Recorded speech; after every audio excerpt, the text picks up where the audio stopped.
আপনার একটা ভোট কত কিছু পরিবর্তন করে দিতে পারে। বাংলাদেশের অনুপ্রবেশকারীদের তাড়িয়ে দিতে পারে, প্রকাশ্যে হুলিগানিজম বন্ধ করতে পারে, রাস্তা জুড়ে মানুষের সমস্যা সৃষ্টি করে নামাজ পড়া বন্ধ করতে পারে, আবার হিন্দুদের রক্ষাকর্তা গোপাল পাঠার সম্মান ফিরিয়ে দিতে পারে। পশ্চিমবঙ্গ দিবস উপলক্ষে বর্তমান বিজেপি সরকার এক অভূতপূর্ব কাজ করেছে। গোপাল মুখোপাধ্যায়ের সম্মান ফিরিয়ে দিতে উদ্যত হয়েছে তারা। পাশাপাশি শহর থেকে মুছে যাচ্ছে বিশ্বাসঘাতক সোহরাবর্দীর নাম। সম্প্রতি কলকাতা পুরসভার এমনই এক নোটিশ হইচই ফেলে দিয়েছে পশ্চিমবঙ্গ জুড়ে। কি সেই নোটিশ? কেন সোহরাবর্দীকে আমি বিশ্বাসঘাতক বলছি, বলবো আজকে সবটা, শেষ পর্যন্ত সঙ্গে থাকবেন। নমস্কার, আমি স্বাতী।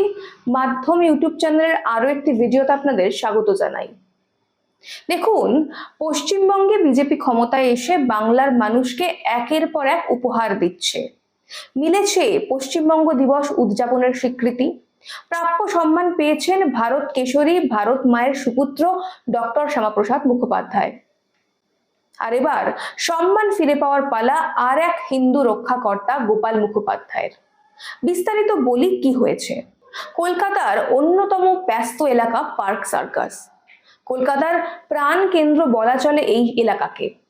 আর সেখানেই পার্ক সার্কাসের 7 পয়েন্ট থেকে একটা রাস্তা লেডি ব্রেবোন কলেজ হয়ে এগিয়ে গিয়েছে সোজা। সেই রাস্তায় শিয়ালদার দিক থেকে আসা সিআইটি রোডের সঙ্গে মিশে পার্ক সার্কাস ময়দানকে ঘিরে ফের এগিয়ে গিয়েছে দরগা রোড নাম নিয়ে। তারপর সেই রাস্তা মিশেছে নিউ পার্ক স্ট্রিট রোডে। পার্ক সার্কাস 7 পয়েন্ট থেকে যে রাস্তায় এগিয়ে গিয়েছে লেডি ব্রাবোন কলেজের পাশ দিয়ে, সেটাই এতদিন পরিচিত ছিল সোহরাবর্দী অ্যাভিনিউ নামে। এই রাস্তার উপরেই বাসভবন ছিল হাসান সোহরাবর্দীর, যার নামে এই রাস্তার নামকরণ করা হয়েছিল। আর এবার গত 20শে জুন পশ্চিমবঙ্গ দিবস উপলক্ষে কলকাতা পুরসভার তরফে একটি বিজ্ঞপ্তি জারি করে জানানো হয়েছে, এবার থেকে এই পার্ক সার্কাসের সোহরাবর্দী অ্যাভিনিউ এর নাম বদলে হবে গোপাল মুখার্জি রোড। গোপাল মুখার্জি কে তা আপনারা অনেকেই জানেন, আমি সেই বিষয়ে আরো বিস্তারিত পরে আসব। কিন্তু এখন একটু বলে দিই, এই যে সোহরাবর্দী নামটা নিয়ে একটা কনফিউশন তৈরি হয়েছে, নানা লোক নানা কথা বলছেন, সেই বিষয়টা আমি প্রথমেই পরিষ্কার করে দিই। দেখুন, সোহরাবর্দী নামে বাংলার ইতিহাসে দুজন কুখ্যাত ব্যক্তি ছিলেন। একজন বুচার অফ বেঙ্গল নামে পরিচিত অবিভক্ত বাংলার তৎকালীন প্রধানমন্ত্রী হোসেন শহীদ সোহরাবর্দী, আর অপরজন হাসান সোহরাবর্দী। এই হাসান সোহরাবর্দী ছিলেন হোসেন সোহরাবর্দী মানে বুচার অফ বেঙ্গলের কাকা, যার বাসভবন রয়েছে এই রাস্তার উপরে। এই যে রাস্তাটির নামকরণ করা হয়েছিল, সেটা কিন্তু বুচার অফ বেঙ্গলের কাকা হাসান সোহরাবর্দী নামেই করা হয়েছিল। কাকা ভাইপো একই রক্ত। ভাববেন না বুচার অফ বেঙ্গলের কাকা খুব একটা ভালো মানুষ ছিলেন। হ্যাঁ, তিনি পণ্ডিত ছিলেন, বিদগ্ধ ব্যক্তি ছিলেন, কলকাতা বিশ্ববিদ্যালয়ের প্রথম মুসলিম ভাইস চ্যান্সেলরও ছিলেন। কিন্তু তাতে কি, তিনি ছিলেন আদতে মির্জাফরের বংশধর, তাই না? তিনি ছিলেন একজন বিশ্বাসঘাতক। 1932 সালে কলকাতা বিশ্ববিদ্যালয়ের সমাবর্তন উৎসবে বাংলার ব্রিটিশ গভর্নর স্ট্যানলি জ্যাকসনকে হত্যার উদ্দেশ্যে গুলি করেন বীণা দাস। এই ঘটনার সময় স্যার হাসান সোহরাবর্দী, যিনি সেই সময় কলকাতা বিশ্ববিদ্যালয়ের উপাচার্য ছিলেন, তিনি হস্তক্ষেপ করেন, গভর্নরকে রক্ষা করেন এবং বীণা দাসকে ধরে ফেলেন। সোহরাবর্দীর কারণেই বীণা দাসের জেল হয়। আদতে এই সোহরাবর্দী ছিলেন ব্রিটিশদের বুটলিকার বা ওই যাকে বলে চটি চাটা। দীর্ঘ 9 বছর জেলে কাটাতে হয়েছিল বীণা দাসকে। আর চটি চাটার পুরস্কার স্বরূপ স্যার উপাধি পেয়েছিলেন এই সোহরাবর্দী। এটাকে নাইট উপাধিও বলা হয়। তবে শুধু তাই নয়, তিনি চূড়ান্ত সাম্প্রদায়িক ছিলেন। তিনি দেশভাগের অন্যতম কারিগর, মুসলিম লীগের কট্টর সমর্থক ছিলেন। এমনকি মুসলিম লীগের ডাকে পরবর্তীতে তিনি নাইট উপাধিটাও ত্যাগ করেছিলেন।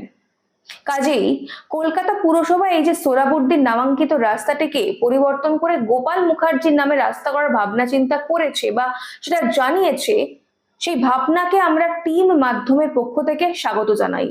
আমি ভিডিও শুরুর দিকে বলেছিলাম যে গোপাল পাঠার বিষয়ে বিস্তারিত বলবো, এবং এর একদিন আগেই আমি পশ্চিমবঙ্গ দিবস উপলক্ষে একটা ভিডিও বানিয়েছিলাম। সেখানে আমি দেখিয়েছিলাম কেন, কোন প্রেক্ষিতে পশ্চিমবঙ্গ তৈরি করা হয়েছিল, কেন পশ্চিমবঙ্গ হওয়া জরুরি ছিল বাঙালি হিন্দুর জন্য।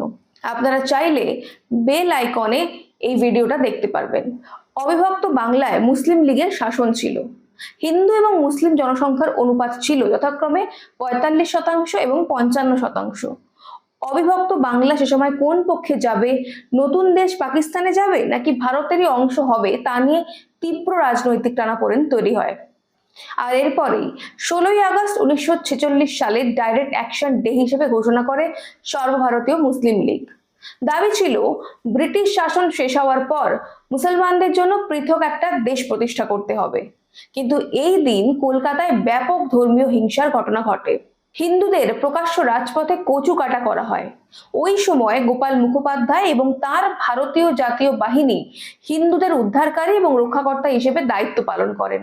গোপাল কলকাতার বউবাজারের মলঙ্গা লেনের একটি বাঙালি হিন্দু পরিবারে জন্মগ্রহণ করেছিলেন। তিনি বিপ্লবী অনুকূলচন্দ্র মুখোপাধ্যায়ের ভাইপো ছিলেন। ছোটবেলায় তার ডাকনাম ছিল পাঠা বা গোপাল পাঠা, কারণ তার পরিবারের কলেজ স্ট্রিটে একটা মাংসের দোকান ছিল।